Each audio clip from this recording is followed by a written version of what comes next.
prenons encore l'exemple de la migraine. Sur Planète Santé, on peut lire, donc on peut trouver l'auteur facilement, on a déjà vu dans la première vidéo commentaire. Alors, ce qu'on peut lire, c'est que le but est de promouvoir une vision de santé publique, devenir un site de référence, donner aux utilisateurs les moyens de gérer leur santé et servir de point de convergence pour les différents partenaires de santé du site et faire le lien entre le public et les réseaux normands de soins.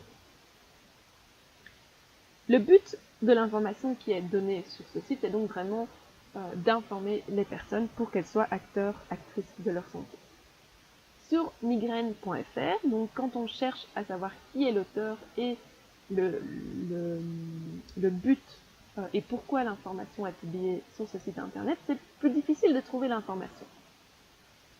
Voilà, on déroule et on peut déjà trouver un nom, Cherry for Life Science. On peut également cliquer sur le comité scientifique pour essayer de voir ce qui se cache derrière. Donc on a des médecins, ce qui est plutôt bon signe. Donc les personnes sont compétentes pour donner des informations sur des thèmes de santé. Quand on clique sur mention légale, on retombe encore sur ce nom, Cherry for Life Science. Alors comme on ne sait pas ce que c'est, on propose de chercher. Tout simplement, on tape dans un moteur de recherche le nom de cette société. Et on clique sur le site web internet. On trouve très facilement l'onglet Qui sommes-nous ?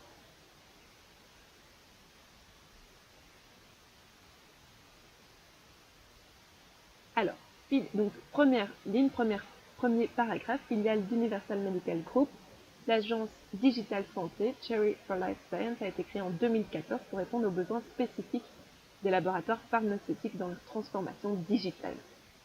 Donc là, on a un peu plus d'indices sur la raison finalement de ce site internet migraine.fr qui est peut-être plus au service de l'industrie pharmaceutique. Ça peut donc nous questionner, nous poser des questions et en tout cas nous rendre un peu plus prudents par rapport à l'information qui se trouve sur le site internet, même si cela ne signifie pas que l'information n'est pas exacte, n'est pas vraie. Pour bien s'informer, il est toujours recommandé de consulter l'avis d'un professionnel de santé et de varier ses sources d'informations.